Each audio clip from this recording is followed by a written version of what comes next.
शाम का समय था और घर में अचानक घबराहट का माहौल बन गया था। किसी को समझ नहीं आ रहा था कि यूवी आखिर कहाँ चला गया।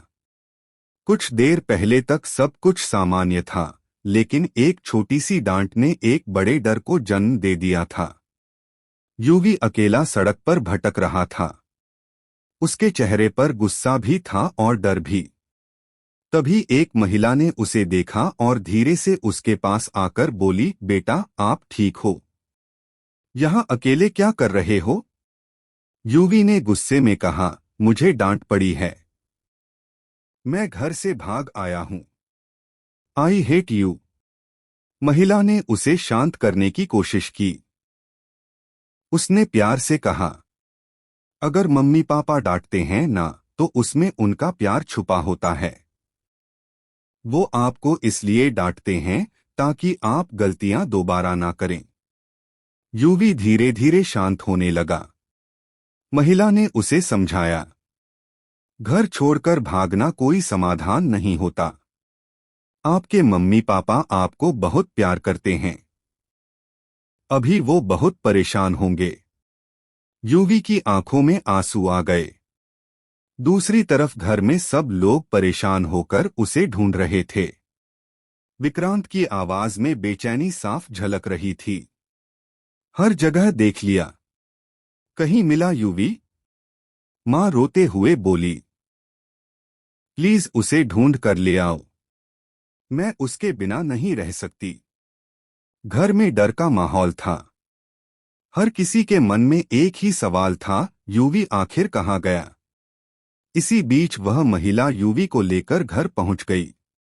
दरवाजा खुलते ही सबकी जान में जान आ गई। यूवी! सब एक साथ चिल्लाए। माँ दौड़कर उसे गले लगा लेती है।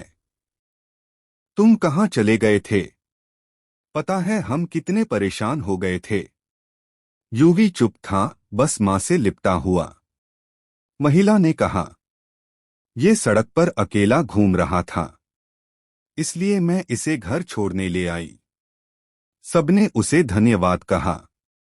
घर में थोड़ी देर के लिए राहत का माहौल बन गया, लेकिन असली तूफान अभी बाकी था।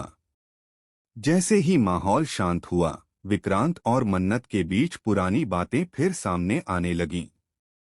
विक्रांत ने गुस्से में कहा, यूवी के घर से भागने में सिर्फ मेरी नहीं, तुम्हारी भी जिम्मेदारी है। मन्नत ने शांत लेकिन मजबूत आवाज में जवाब दिया, गलतियों की जिम्मेदारी लेना सीखिए। हर बार किसी और को दोष देना आसान होता है। दोनों के बीच पुरानी यादें और अधूरे सवाल फिर से सामने आने लगे। मन्नत बोली, आप कहते हैं कि आप जिंदगी में आगे बढ़ चुके हैं, लेकिन हर गलती के लिए आज भी मुझे जिम्मेदार ठहराते हैं। विक्रांत ने ताना मारते हुए कहा, हिम्मत तो सिर्फ तुम्हारे पास है सच छुपाने की। मन्नत की आंखों में दर्द साफ दिखाई दे रहा था, लेकिन उसने खुद को संभाल लिया। मैं यहाँ आपकी वजह से नहीं आई। आपकी बेटी की फिक्र थी, उसने कहा। कमरे में सन्नाटा छा गया। माहौल भारी हो चुका था। दोनों के बीच की दूरी शब्दों से भी ज्यादा गहरी लग रही थी। मन्नत ने धीरे से कहा, मेरी जिंदगी अब आपके इर्द गिर्द नहीं घूमती। आप मेरे लिए मायने नहीं रखते। विक्रांत ने तुरंत पूछा, तो फिर मुंबई क्यों आई हो? सच बताओ। मन्नत ने बिना झिझक जवाब दिया, मुझे अपनी जिंदगी के फैसलों के लिए आपको जवाब देने की जरूरत नहीं है। दोनों एक दूसरे की आंखों में देख रहे थे, लेकिन अब उनमें पहले जैसा अपनापन नहीं था। मन्नत ने आखिरी बार कहा, आप अपना परिवार संभालिए।